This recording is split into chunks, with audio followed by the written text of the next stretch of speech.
Mathematical induction 1Aలో 7 marks question ఖచ్చితంగా అడిగేటటువంటి topic. So ఒక 7 marks questions నేర్చుకోక ముందు కొన్ని కీ పాయింట్స్ ఉన్నాయి, అంటే కొన్ని ఫార్ములాస్ బాగా నేర్చుకోవాలి. Some of first n natural numbers అంటే అందరికీ తెలుసు. 1 2 3 4 5 ఈ విధంగా ఇవన్నీ న్యాచురల్ నంబర్స్. దీన్ని n తో డినోట్ చేస్తారు, ఈ విషయం అందరికీ తెలుసు. కానీ some of n natural numbers కనుక్కోవడానికి n న్యాచురల్ నంబర్స్ యాడ్ చేసి ఎంత అని చెప్పడానికి మనకు ఒక ఫార్ములా ఉంది. 1 + 2 + 3 plus and so on n = n × n+1/2 n × n+1. దీన్నే ఈ విధంగా కూడా రాయొచ్చు, సమ్మేషన్ n అనేసి. సమ్మేషన్ n అంటే ఇక్కడ మీనింగ్ ఏమంటే n వాల్యూ 1, తర్వాత 2, తర్వాత 3 ప్లస్ పెట్టుకుంటా పోవాలా. దానికి ఫార్ములా ఏమంటే n × n+1/2. అంటే ఇది ఎప్పుడు యూజ్ అవుతుంది సార్ అని మీరు అడిగితే కనుక, ఫర్ ఎగ్జాంపుల్ నంబర్స్ ఉన్నాయి, 1 to 10 నంబర్స్ యాడ్ చేయమన్నాను మీకు.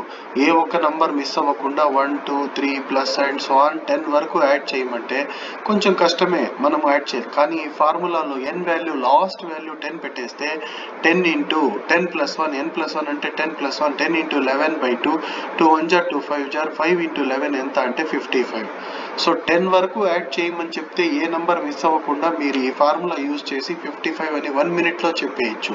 ఒకవేళ ఈ ఫార్ములా లేకపోతే అన్ని యాడ్ చేయాల. 1 + 2 ఎంత 3, 3 + 3 ఎంత 6, 6 + 4 ఎంత 10, 10 + 5 ఎంత 15. ఇవన్నీ యాడ్ చేయాలంటే కష్టం అవుతుంది. ఈ ఫార్ములా ద్వారా మనం ఈజీగా యాడ్ చేయొచ్చు. కేవలం 10 వరకే కాదు, మనము 20 వరకు యాడ్ చేయమని చెప్తే మీరు 1 to 20 వరకు 1 + 2 + 3 అండ్ సో ఆన్ 20 వరకు నంబర్స్ యాడ్ చేయమంటే n వాల్యూ 20 కాబట్టి ఫార్ములాలో n ప్లేస్లో 20 పెట్టాలా. 20 × 21/2 n+1 అంటే 21/2 2 1 = 2 10 × 21 ఎంత అంటే 210. అంటే 1 నుంచి 20 వరకు 1 to 20 వరకు అన్ని నంబర్స్ యాడ్ చేస్తే సమ్ ఎంత వస్తుంది, 210 వస్తుంది.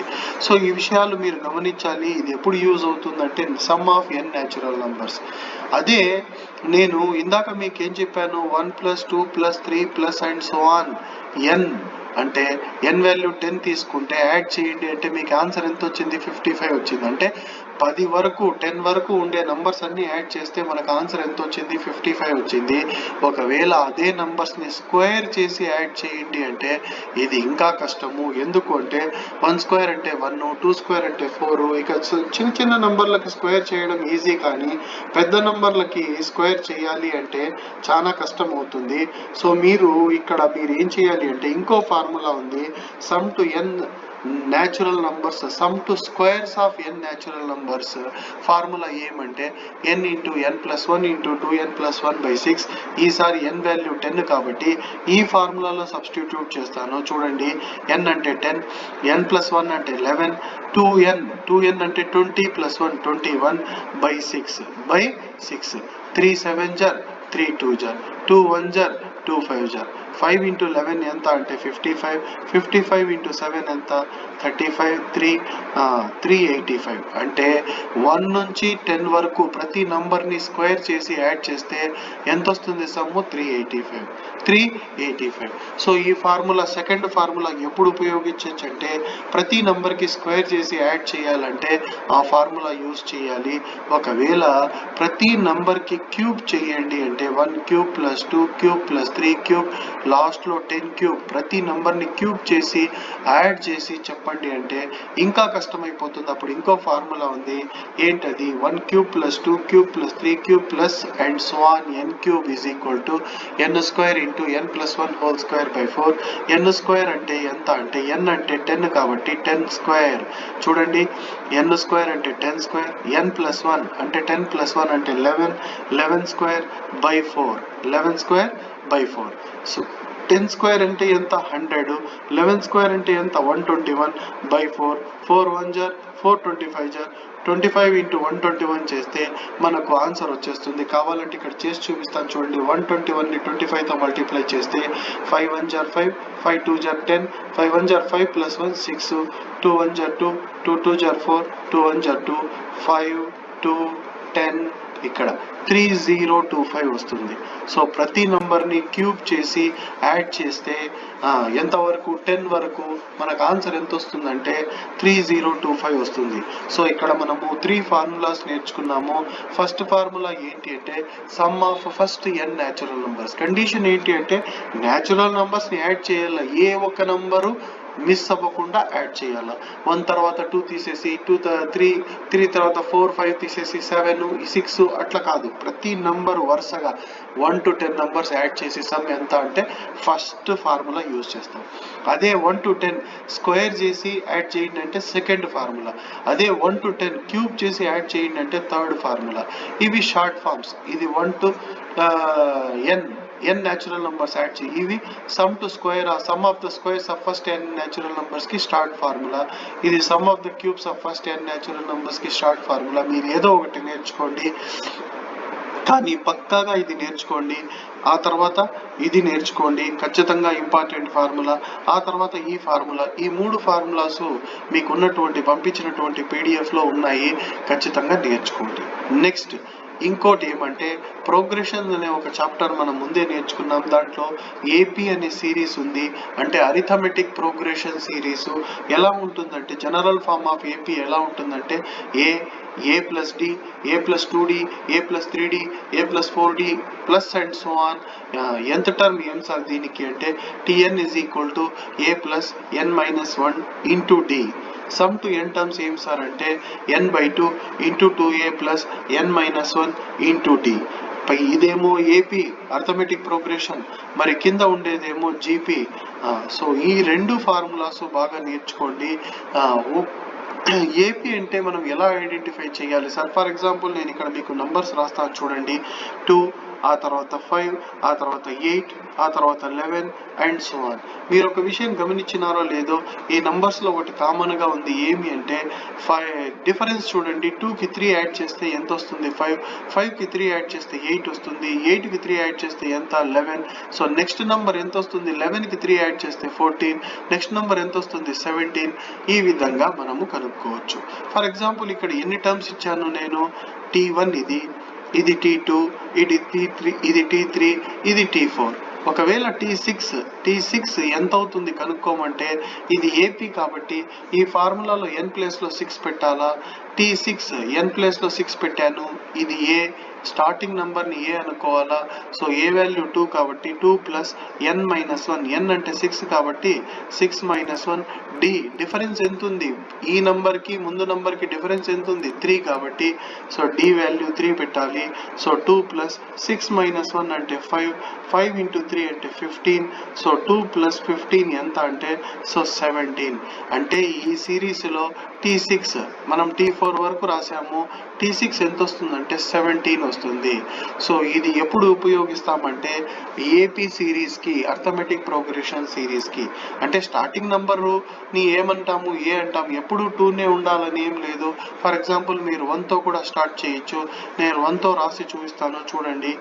స్టార్టింగ్ నంబర్ 1, డిఫరెన్స్ 2 పెట్టి రాస్తాను చూడండి. 1 ప్లస్ 2 ఎంత? 3. 3 ప్లస్ 2 ఎంత? 5. 5 ప్లస్ 2 ఎంత? 7. నేను 4 నంబర్స్ రాశాను.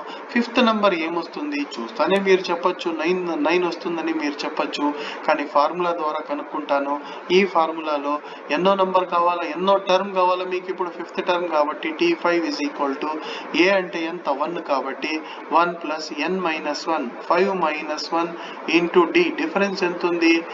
2 ఉంది. అంటే ప్రతి టర్మ్కి 2 డిఫరెన్స్ ఉంది కాబట్టి 2 రాసుకున్నాను. రాసిన తర్వాత 1 ప్లస్ 5 మైనస్ 1 అంటే 4 2 జార్ 8. 1 ప్లస్ 8 ఎంత? 9. సో నెక్స్ట్ టర్మ్ ఎంత వస్తుంది? 9 వస్తుంది. సో ఇది ఈ విధంగా కనుక్కోవచ్చు. అంటే ఇవన్నీ మీరు ఏ టర్మ్ అయినా కనుక్కోవచ్చు. ఫర్ ఎగ్జాంపుల్ 20th టర్మ్ కావాలి, 15th టర్మ్ కావాలి, అది కూడా కనుక్కోవచ్చు. 10th టర్మ్ కావాలి. సో ఫర్ ఎగ్జాంపుల్ ఇదే సిరీస్కి మేము ఇప్పుడు T5 చేస్తే 9 వచ్చింది కదా. సో T10 చేస్తాను చూడండి. 10th టర్మ్ ఎంత అవుతుందో చూడండి. T10 ఈజ్ ఈక్వల్ టు ఎంత అంటే ఏ అంటే 1, డి అంటే ఎంత? 2 కాబట్టి సో ఫార్ములాలో ఏ ప్లేస్లో 1 పెడతాను, n మైనస్ 1 10 మైనస్ 1 d ఎంత ఉంది 2 ఉంది. సో 1 ప్లస్ 10 మైనస్ 1 అంటే 9, 9 2 జర్ 18, 1 ప్లస్ 18 ఎంత అంటే 19 వస్తుంది. అంటే 10th టర్మ్ ఇలాగే రాసుకుంటా పోతే 19 వస్తుంది. సో ఏపీ అంటే మీకు గుర్తుపెట్టుకోండి అరిథమెటిక్ ప్రోగ్రెషన్. ఏపీ అంటే అరిథమెటిక్ ప్రోగ్రెషన్. సిరీస్ ఎలా ఉంటుందంటే a plus d, a plus 2d, a plus 3d, a plus 4d. అలాగే nth టర్మ్ ఏమి దీనికి అంటే a plus n minus 1 into d. ఇది ఖచ్చితంగా మీరు నేర్చుకోవాలి. దీని మీద ఒక క్వశ్చన్ ఉంది. అలాగే దీని nth టర్మ్ మీద కూడా ఒక క్వశ్చన్ ఉంది. ఇది ఏం సిరీస్ సార్ అంటే ఇది జీపీ అంటే జియోమెట్రిక్ ప్రోగ్రెషన్. దీని nth టర్మ్ ఎంత అంటే tn is equal to a into r power n minus 1, a into r power n minus 1. So GP ఎలా ఉంటుంది? ఫర్ ఎగ్జాంపుల్ స్టార్టింగ్ నెంబర్ 2 పెట్టుకొని 2కి 3 ఇంతకుముందు యాడ్ చేసినారు, ఇప్పుడు మల్టిప్లై చేయాలా. 2 3 జర్ ఎంత 6, 6 3 జర్ ఎంత 18, 18 3 జర్ ఎంత 54. అంటే ఈ విధంగా సిరీస్ రాసుకుంటా పోతాము. ఇక్కడ మీరు గమనించినట్లయితే ముందు నంబర్కి 3తో మల్టిప్లై చేస్తే 6 వస్తుంది, 6 3 జర్ 18 వస్తుంది, 18 3 జర్ 54, 54 3 జర్ అంటే నెక్స్ట్ టర్మ్ వస్తుంది. సో ఇది ఏం సిరీస్ అవుతుంది సార్ అంటే జీపీ అవుతుంది. జీపీ జియోమెట్రిక్ ప్రోగ్రెషన్ అవుతుంది. దీని ఎంత టర్మ్ కావాలి అంటే ఎలా ఫైండ్ అవుట్ చేయాలి అంటే ఫార్ములా ఏమంటే tn is equal to a into r power n minus 1. tn t రాసి కింద n రాయాలా, a into r power n minus 1 రాయాలి. సో ఈ విషయాలు మీరు బాగా గుర్తుపెట్టుకోండి. ఇవన్నీ కీ పాయింట్స్. ఇకపోతే ఫస్ట్ క్వశ్చన్ చూడండి. Prove the following using mathematical induction. Prove the following అంటే ప్రతి క్వశ్చన్కి మీరు ప్రూవ్ ద ఫాలోయింగ్ రాసుకోవాలి. ఎగ్జామ్లో మీకు ఖచ్చితంగా అడిగేటటువంటి 7 మార్క్స్ క్వశ్చన్. ఇది చూడంగానే మీరే చెప్పేయచ్చు సార్ ఇది ఏపీ కదా సార్, ఎందుకంటే ఏపీ ఇలాగే ఉంటుంది. ఈ అప్ టు n టర్మ్స్ అని ఇచ్చినాడు, ఎంత టర్మ్ ఇవ్వలేదు. ఎంత టర్మ్ ఇక్కడ ఏం రాసుకోవాలంటే a plus N minus 1 into d. ఎందుకు సార్ అంటే పైన మీరు చూస్తే ఎంత టర్మ్ ఏమి ఏపీకి a plus N minus 1 into d. So first మీరు ఏం చేయాలి అంటే ఇదంతా క్వశ్చన్, దీన్ని మ్యాథమెటికల్ ఇండక్షన్ యూజ్ చేసి ప్రూవ్ చేయాలా. ఇండక్షన్లో మనం 3 స్టెప్స్లో చేస్తాము. ఫస్ట్ స్టెప్లో n ఈక్వల్ టు 1కి ట్రూ అవుతుందని ప్రూవ్ చేస్తాము. సెకండ్ స్టెప్లో n ఈక్వల్ టు కేకి ట్రూ అవుతుందని అజ్యూమ్ చేసుకుంటాము. థర్డ్ స్టెప్లో n equal to k plus 1కి ట్రూ అవుతుందని ప్రూవ్ చేస్తాము. సో 3 స్టెప్స్లో చేయాలి. ఫస్ట్ గివెన్ ప్రాబ్లమ్ని ఎస్ ఆఫ్ ఎన్ అనుకోండి. సో మొత్తం క్వశ్చన్ని ఎస్ ఆఫ్ ఎన్ అనుకోండి. Of of S, of of ఎన్ అంటే స్టేట్మెంట్ ఆఫ్ ఎన్ అనుకోండి. కాకపోతే ఈ అప్ టు ఎన్ టర్మ్స్ తీసేసి దాన్ని ఎంత టర్మ్ రాసేయండి. ఎప్పుడు కూడా ఇలా పెట్టకూడదు. ఒకవేళ ఎగ్జామ్లో మీకు అది ఇచ్చేస్తే, ఈ వాల్యూ ఇచ్చేస్తే మీరు జస్ట్ డైరెక్ట్గా ఈ స్టెప్ రాయాల్సిన అవసరం లేదు, ఇక్కడ నుంచి స్టార్ట్ చేసుకోవచ్చు. ఒకవేళ ఇది ఇవ్వకపోతే ఫస్ట్ స్టెప్ ఏం రాయాలి అంటే ఎంత టర్మ్ ఏ ప్లస్ ఎన్ మైనస్ 1 ఇంటూ డి. ఇలా రాసుకుంటా పోతే లాస్ట్లో ఎంత టర్మ్ ఏమొస్తుంది ఏ ప్లస్ ఎన్ మైనస్ 1 ఇంటూ డి. మరి మనకెలా తెలుస్తుంది సార్ ఆడ ఎంత టర్మ్ అంటే ఇది ఏపీ కాబట్టి డైరెక్ట్గా పైన ఉంది. మీరు చూస్తే ఏపీకి అర్థమెటిక్ ప్రోగ్రెషన్కి ఎంత టర్మ్ ఎంత అంటే a plus N minus 1 into d. So క్వశ్చన్లో ఎస్ ఆఫ్ ఎన్ ప్లేస్లో ఇదంతా రాసేయాలా. ఇది ఈక్వేషన్ 1 అవుతుంది. For n equal to 1, n value 1 పెడితే ఎల్హెచ్ఎస్లో n ఎక్కడుంది? కేవలం ఈ ఒక్క టర్మ్లోనే ఉంది. ఎల్హెచ్ఎస్ అంటే ఇక్కడ ఇదంతా ఎల్హెచ్ఎస్, ఇదంతా ఆర్హెచ్ఎస్. సో ఎల్హెచ్ఎస్లో ఇక్కడ n ఉన్న చోట 1 పెట్టాలి. LHS is equal to A plus N minus 1, 1 minus 1 into D. 1 minus 1 అంటే మీకు తెలుసు 0, 0 ఇంటూ డి అంటే ఎంత 0. ఏ ప్లస్ 0 ఎంత వస్తుంది? ఏ వస్తుంది. ఆర్హెచ్ఎస్లో n వాల్యూ ఎంత పెట్టాలి? 1 సబ్స్టిట్యూట్ చేయాలి. సో ఇక్కడ వాల్యూ 1 పెడితే 1/2 into 2a plus n minus 1, 1 minus 1 into D. 1 minus 1 అంటే ఇదంతా 0 అయిపోతుంది. ఇదంతా 0 అయిపోతే కేవలం 2a/2 మాత్రమే వస్తుంది. 2 క్యాన్సిల్ అయితే ఏ వస్తుంది. మీరు బాగా గమనించినట్లయితే ఎల్హెచ్ఎస్ ఆర్హెచ్ఎస్ రెండు ఏ వచ్చినాయి కాబట్టి ఎల్హెచ్ఎస్ ఈక్వల్ టు ఆర్హెచ్ఎస్ వచ్చింది కాబట్టి the given statement is true for n is equal to 1. So n equal to 1 substitute చేస్తే ఎల్హెచ్ఎస్ వాల్యూ ఆర్హెచ్ఎస్ వాల్యూ రెండు ఈక్వల్గా వచ్చినాయి కాబట్టి n ఈక్వల్ టు 1కి ఈ స్టేట్మెంట్ పైన రాసుకున్నటువంటి స్టేట్మెంట్ ట్రూ అవుతుంది. అర్థమవుతుందా? ఇప్పుడు నెక్స్ట్ ఏం చేయాలి? అజ్యూమ్ అంటే అనుకోవాలి. Assume that the given statement is true for n is equal to k. n value ఈసారి k తీసుకోవాలి. ఎక్కడెక్కడైతే ఈక్వేషన్ 1లో n ఉంటుందో అక్కడంతా k రాసుకోవాలి. సో ఇక్కడ s ఆఫ్ n ప్లేస్లో ఎంత రాయాలి? s of k. ఇక్కడ k-1, ఇక్కడ k/2, ఇక్కడ k-1 రాయాలి. సో అదే నేను కింద ఇక్కడ రాసి ఉంటాను చూడండి. ఇది ఈక్వేషన్ 2 అవుతుంది. ఈక్వేషన్ 1లో n ఉన్న చోటంతా k సబ్స్టిట్యూట్ చేస్తే అది ఈక్వేషన్ 2 అవుతుంది. Adding k plus 1th term on both sides of equation 2. Equation 2కి ఈ చివరన k plus 1th term add చేయాలి. ఫస్ట్ ఎంత టర్మ్ ఎంత ఉందో చెప్పండి. ఎంత టర్మ్ ఇక్కడ పైన ఉంది ఎంత? a plus n-1 into d. k plus 1th term n ప్లేస్లో k ప్లస్ 1 పెడితే a ప్లస్ n ప్లేస్లో k ప్లస్ 1 పెడతాను, -1 ఇంటూ d. +1 -1 వెళ్ళిపోతే a plus kd. So k plus 1th term అంటే a ప్లస్ kd. ఎక్కడ యాడ్ చేయాలి అంటే equation 2కి LHS అంటే లాస్ట్లో ఇక్కడ యాడ్ చేయాలి. అలాగే ఇక్కడ కూడా లాస్ట్లో యాడ్ చేయాలి. ఎంత యాడ్ చేయాలి? a ప్లస్ kd యాడ్ చేయాలి. a plus kd. సో మీరు బాగా గమనిస్తే ఇదంతా సేమ్ టు సేమ్ అట్లే రాసేసినాను, కానీ లాస్ట్లో ఇది యాడ్ చేసినాను. ఏం టర్మ్ సార్ ఇది అంటే k ప్లస్ 1th టర్మ్. ఇదంతా అట్లే రాసి లాస్ట్లో ఎంత యాడ్ చేశానంటే a ప్లస్ kd యాడ్ చేశాను. మీరు గమనించినట్లయితే లాస్ట్లో యాడ్ చేశాను. అలా చేసిన తర్వాత LHSని ఏమీ డిస్టర్బ్ చేయొద్దండి, ఇది అలాగే పెట్టేసేయండి లాస్ట్ వరకు. RHSని మాత్రం సింప్లిఫై చేసుకోండి. ఇక్కడ మొత్తానికి LCM ఎంత ఉంది? బై 2. ఇక్కడ కింద 1 ఉంటే 2కి 1కి LCM ఎంత? 2 అవుతుంది. ఇది మాత్రం నేను సైడ్లో చేసి చూపిస్తాను చూడండి.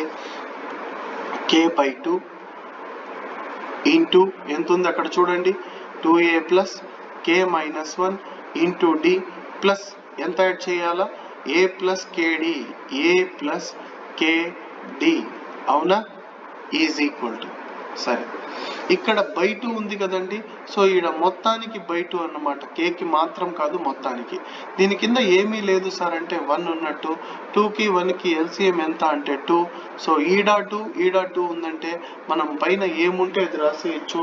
సో రాసేయండి k into 2a plus k-1 into d. ఇక్కడ 2 ఇంటూ 1 ఎంత అవుతుంది? 2 అవుతుంది.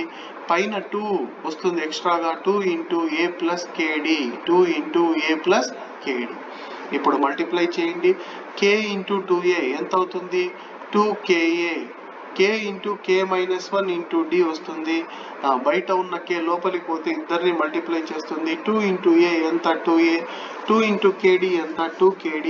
మొత్తానికి డివైడెడ్ బై ఎంత రాసుకోవాలి? 2 రాసుకోవాలి. 2 రాసుకోవాలి. సరే, ఇంకా సింప్లిఫై చేసుకోండి. 2ka అలాగే ఉంటుంది. ఇక్కడ k ఇంటూ k ఎంత అవుతుంది? k². k² ఇంటూ d ఎంత? k²d. సో బాగా గమనించండి, ముందర నుంచి k మల్టిప్లై చేస్తుంది, బ్యాక్ సైడ్ నుంచి d. కాబట్టి k into d kd into k ఎంత? k²d. సో ఇక్కడ k²d వస్తుంది, మైనస్ kd వస్తుంది. తర్వాత ఎంత అంటే 2a వస్తుంది. తర్వాత 2kd వస్తుంది. హోల్ డివైడెడ్ బై ఎంత సార్ అంటే 2 వస్తుంది. నెక్స్ట్ మీరు బాగా గమనిస్తే నెక్స్ట్ స్టెప్లో నేను ఏం చేస్తానంటే 2kdలో kd సబ్ట్రాక్ట్ చేస్తాను. ఎంత వస్తుంది? kd వస్తుంది. సో నెక్స్ట్ స్టెప్ చూడండి, 2ka అలాగే ఉంటుంది. ఆ తర్వాత 2a తెచ్చి దాని పక్కన రాసుకుంటాను. 2a ఇక్కడ రాసేసినాను. మిగిలింది k²d minus kd plus 2kd రెండు యాడ్ చేస్తే ఎంత వస్తుందంటే kd వస్తుంది, డివైడెడ్ బై 2. ఇప్పుడు మీరు చూడంగానే చెప్పొచ్చు, ఫస్ట్ 2 టర్మ్స్లో 2a కామన్ చేయొచ్చు, తర్వాత 2 టర్మ్స్లో kd కామన్ చేయొచ్చు. సో ఫస్ట్ 2 టర్మ్స్లో 2a కామన్ చేస్తాను. సో 2a కామన్ చేసేస్తే ఎంత ఉంటుంది? k+1 ఉంటుంది. ప్లస్ ఈ 2 టర్మ్స్లో ఏం కామన్ చేయాలి సార్ అంటే kd కామన్ చేయాలి. ఎంత మిగులుతుంది? k+1 మిగులుతుంది, డివైడెడ్ బై 2. ఇప్పుడు మళ్ళీ ఈ 2 టర్మ్స్లో ఏం కామన్ చేయొచ్చు చూస్తానే మీరు చెప్పేస్తారు, k+1 కామన్ చేయాలి.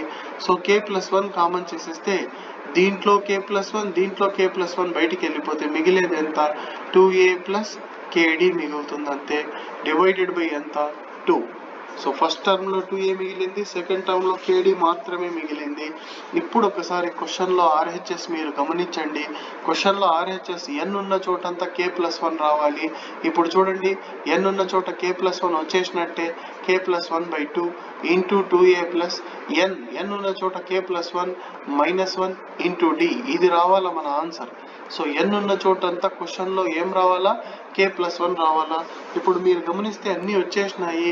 ఇక్కడ మీరు గమనిస్తే k+1/2 ఫస్ట్ టర్మ్ వచ్చేసింది కదండి. తర్వాత లోపల 2a అట్లే ఉంటుంది, కానీ kdకి నేను ఏం చేస్తానంటే 1 యాడ్ చేసి 1 సబ్ట్రాక్ట్ చేస్తాను. k+1 -1 into d. +1 -1 వెళ్ళిపోతే మళ్ళీ అదే వస్తుంది. ఎందుకు సార్ అలా యాడ్ చేసినారంటే, మన క్వశ్చన్లో రైట్ హ్యాండ్ సైడ్ ఏముంది, n/2 into 2a plus n -1 into d. n ఉన్న చోటంతా k+1 రావాలి కాబట్టి అలా kdకి నేను ఎంత యాడ్ చేశానంటే 1 యాడ్ చేసి 1 సబ్ట్రాక్ట్ చేశాను. సో ఫైనల్గా అన్ని n ఉన్న చోటంతా k+1 వచ్చింది కాబట్టి the given statement is true for n is equal to k+1 రాయాలి. లాస్ట్లో ఏం రాయాలి సార్ అంటే, by the principle of mathematical induction the given statement is true for all. ఈ సింబల్ ఏం చదువుతారంటే for all small n belongs to capital N, small n belongs to capital N. So first question మీకు ఈజీగా అర్థమైంటే మీ second question కూడా ఈజీగా అర్థమవుతుంది. ఈ 2 steps లాస్ట్లో ఖచ్చితంగా ప్రతి ప్రాబ్లంకి మీరు రాయాల్సిందే. సెకండ్ క్వశ్చన్ చూడండి, ఏముంది, a plus AR plus AR square plus and so on up to n terms అని ఉంటే ఖచ్చితంగా ఎంత టర్మ్ మీరు ఫైండ్ అవుట్ చేసుకోవాలి. కానీ ఇక్కడ మీరు చేయాల్సిన అవసరం లేదు, ఎందుకంటే ఇది ఏం సిరీస్, జియోమెట్రిక్ ప్రోగ్రెషన్ సిరీస్. పైన మీరు గమనిస్తే చూడండి, ఇదంతా ఏఆర్ స్క్వేర్ ఏఆర్ క్యూబ్ అలా ఉంటే ఎంత టర్మ్ ఎంత అంటే a into R power n minus 1 రాసుకోవాలి. సో ఇక్కడ ఎంత టర్మ్ ప్లేస్లో ఎంత రాయాలి అంటే a into R power n minus 1 రాయాలి. అర్థమవుతుందా? సో ఇప్పుడు సెకండ్ క్వశ్చన్ చేయండి. మీకు చేస్తే మీకు ఈజీగా అర్థమవుతుంది. నేను సెకండ్ క్వశ్చన్ పక్కన చేస్తాను, మీరు బాగా అబ్జర్వ్ చేయండి. సో సెకండ్ క్వశ్చన్ ఏముందండి, ఇది ఫస్ట్ క్వశ్చన్ అయిపోయింది. సెకండ్ క్వశ్చన్ ఏముంది, లెట్ ఎస్ ఆఫ్ ఎన్ రాసుకోవాలి. S of N is equal to A plus AR plus AR square plus and so on plus ఇక్కడ అప్ టు n టర్మ్స్ తీసేయాలి. తీసేసి ఏం రాయాలి, ఎంత టర్మ్ ఎంత అంటే a into R power n minus 1. So plus and so on లాస్ట్లో ఎంత రాయాలి అంటే a into R power n minus 1 రాయాలి. Is equal to right hand side ఎంత ఉంది అంటే చూడండి, క్వశ్చన్లో రైట్ హ్యాండ్ సైడ్ ఏముంది, a into R power n minus 1, a into R power n minus 1 by r minus 1. So ఇది equation 1 అవుతుంది. నేను మీకు చెప్పాను 3 స్టెప్స్లో ప్రూవ్ చేయాలి. ఇండక్షన్లో 3 స్టెప్స్లో చేయాలి. ఫస్ట్ స్టెప్ ఏమంటే n ఈక్వల్ టు 1 తీసుకొని ఈక్వేషన్ 1లో LHS ఈక్వల్ టు RHS రావాలి. మళ్ళా సెకండ్ స్టెప్లో ఏం చేస్తామంటే n ఈక్వల్ టు kకి ట్రూ అవుతుందని అజ్యూమ్ చేసుకొని సెకండ్ ఈక్వేషన్ వస్తుంది. థర్డ్ స్టెప్లో ఏం చేస్తామంటే k+1th టర్మ్ యాడ్ చేస్తాము. సో చూడండి ఎలా చేస్తానో. ఫస్ట్ స్టెప్ నేను ఏం చేస్తానో బాగా అబ్జర్వ్ చేయండి. For n equal to 1, then n value 1 పెడతాను. ఈక్వేషన్ 1లో LHS అంటే ఇదంతా LHSఏ, కానీ LHSలో n ఉండేది ఇక్కడ ఒక చోట మాత్రమే. సో LHSలో n ఉన్న చోట 1 పెడతాను. a into R power n minus 1 minus 1 అంటే నీకు తెలుసు మాకు తెలుసు ఎంత, r పవర్ 0. ఎనీథింగ్ పవర్ 0 అంటే 1. సో r పవర్ 0 వాల్యూ ఎంత, 1. a ఇంటూ 1 ఎంత, a. ఇప్పుడు RHSలో n ఉన్న చోట RHS అంటే ఇది ఈక్వేషన్ 1లో RHS ఇది, n ఉన్న చోట 1 పెట్టాలి. a into R power 1 minus 1 by r minus 1. అందరికీ తెలుసు r పవర్ 1 అంటే 6. సో ఇక్కడ r మైనస్ 1 ఇక్కడ r మైనస్ 1 వచ్చింది కాబట్టి క్యాన్సిల్ అయిపోతే మిగిలేది a. ఇది కూడా a వచ్చింది కాబట్టి మనం కింద ఏం రాసుకోవచ్చు అంటే therefore the given statement is true for n equal to 1. Given statement అంటే ఏదండి, ఈక్వేషన్ నెంబర్ 1ని నేను గివెన్ స్టేట్మెంట్ అంటున్నాను. సో అది ట్రూ అయిపోయింది. నెక్స్ట్ ఏం చేయాలో బాగా అబ్జర్వ్ చేయండి. సెకండ్ స్టెప్లో assume that the given statement is true for n is equal to k. n is equal to k కి ట్రూ అవుతుందని అనుకోవాలి. సో ఈక్వేషన్ 1 లో n ఉన్న చోటంతా k సబ్స్టిట్యూట్ చేయాలి. చూడండి ఈక్వేషన్ 1 స్క్రీన్ మీద మీకు కనిపిస్తోంది కదా, n ఉన్న చోటంతా k రాస్తాను. s ఆఫ్ n ఉంది పైన, నేను ఇప్పుడు ఏం రాస్తానంటే s of k is equal to a plus ar plus ar square plus and so on ar power n minus 1 ar power k minus 1 అని రాసి is equal to a into r power k minus 1 by r minus 1 అని రాసి ఇదెంత equation అవుతుందంటే second equation అవుతుంది. So n place లో k substitute చేసి రాసేసాం. ఇప్పుడు లాస్ట్ స్టెప్, థర్డ్ స్టెప్ ఏం చేయాలి అంటే adding k plus 1th term, adding k plus 1th th రాయాలి పైన term on both sides of equation 2. First k plus 1th term ఎంత అంటే nth టర్మ్ ఎంత ఉంది చెప్పండి. nth టర్మ్ ఏముంది, a into r power n minus 1. మీరు పైన గమనిస్తే ఎక్కడుంది nth టర్మ్, ఇదే కదండి nth టర్మ్, అది రాసుకోవాలి. అందులో మీరు n ఉన్న చోట k ప్లస్ 1 పెట్టాలి. a into r power k plus 1 minus 1 plus 1 minus 1 వెళ్ళిపోతే a into r power k. So a into r power k add చేయాలి ఈక్వేషన్ 2 కి బోత్ సైడ్స్. అంటే ఈ చివరన ఆ చివరన రెండు చివర్ల కూడా యాడ్ చేయాలి, అవునా? So a into r power k add చేయాలి. యాడ్ చేస్తే ఏమవుతుందో చూడండి, 2 implies a plus ar plus plus and so on ar power k minus 1. ఎంత యాడ్ చేయాలి లాస్ట్ లో, a into r power k is equal to a into r power k minus 1 by r minus 1. ఎంత add చేయాలి last లో, a into r power k. నేను చెప్పాను LHS ని మీరు ఏమీ చేయొద్దండి, డిస్టర్బ్ చేయొద్దండి, అలాగే పెట్టుకోండి. RHS ని మాత్రం, దీన్ని మాత్రం సింప్లిఫై చేసుకోండి, సరిపోతుంది. అర్థమవుతుందా? సో కింద ఏమీ లేదంటే 1 ఉన్నట్టు, 1కి r మైనస్ 1కి LCM ఎంత అంటే r మైనస్ 1. సో మొత్తానికి LCM r మైనస్ 1 రాసుకుందాము. రాసుకున్న తర్వాత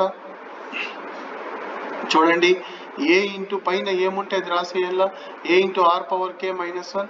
ఇక్కడ పైన ఏముంటే అది రాసి పక్కన ఏం రాయాలి, r మైనస్ 1. ఎందుకంటే కింద ఇక్కడ 1 ఉంది కాబట్టి 1 ఇంటూ r మైనస్ 1 అంటే r మైనస్ 1 వస్తుంది.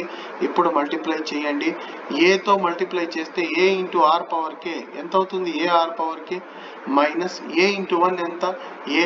ఇక్కడ ఎంత వస్తుంది, a into r power k into r అంటే r power k plus 1. r power k into r ఎంత, r పవర్ k ప్లస్ 1. ఎందుకంటే ఇక్కడ పవర్ 1 ఉంటుంది. మల్టిప్లై చేస్తే r power k plus 1. a into r power k minus 1 multiply చేస్తే minus a into r power k వస్తుంది. Divided by కింద ఎంత రాయాలి, r మైనస్ 1 రాయాలి. కింద ఎంత రాయాలి, r మైనస్ 1 రాయాలి. సో ఇక్కడ ar power k minus ar power k cancel అయిపోతుంది. మిగతాది మాత్రం రాసుకోండి. ఫస్ట్ ఈ రెండిట్లో ప్లస్ టర్మ్ ఫస్ట్ రాయండి. అంటే a into r power k plus 1 first లో రాసి మైనస్ a రాసి డివైడెడ్ బై ఎంత రాస్తారు, r మైనస్ 1. ఈ రెండిట్లో a కామన్ చేయాలి. a బయటికి వచ్చేస్తే r power k plus 1 minus 1 by r minus 1. Question లో రైట్ హ్యాండ్ సైడ్ ఏముంది ఒక్కసారి చూడండి. క్వశ్చన్ లో రైట్ హ్యాండ్ సైడ్ ఏముంది, a into r power n minus 1 by r minus 1. So n ఉన్న చోట k ప్లస్ 1 రావాలి. నాకు తెలిసి వచ్చేసింది చూడండి, n ఉన్న చోట k ప్లస్ 1 వచ్చేసింది. సో దేర్ ఫోర్ లాస్ట్ లో ఏం రాయాలి అంటే the given statement is true for n is equal to k plus 1 రాయాలి. ఈ సెంటెన్స్ రాయాలి. ఆల్సో కింద ఏం రాయాలి, by the principle of mathematical induction the given statement is true for all. ఈ సింబల్ ఏమంటారు, for all small n belongs to capital N. ప్రతి question లో ఈ 2 స్టెప్స్ కామన్ గా ఉంటాయి. ప్రతి క్వశ్చన్ లో 3 స్టెప్స్ లో చేస్తాము. ఫస్ట్ స్టెప్ 1 లో n ఈక్వల్ టు 1 కి ట్రూ అని ప్రూవ్ చేస్తాము. స్టెప్ 2 లో n ఈక్వల్ టు k కి ట్రూ అవుతుందని అనుకుంటాము. థర్డ్ స్టెప్ లో n equal to k plus 1 కి ట్రూ అవుతుందని ప్రూవ్ చేస్తాం. సో ఈ 2 క్వశ్చన్స్ మీరు నేర్చుకోండి. నెక్స్ట్ వీడియో సెషన్ లో ఇంకా కొన్ని క్వశ్చన్స్ అప్లోడ్ చేస్తాను. Okay, thank you.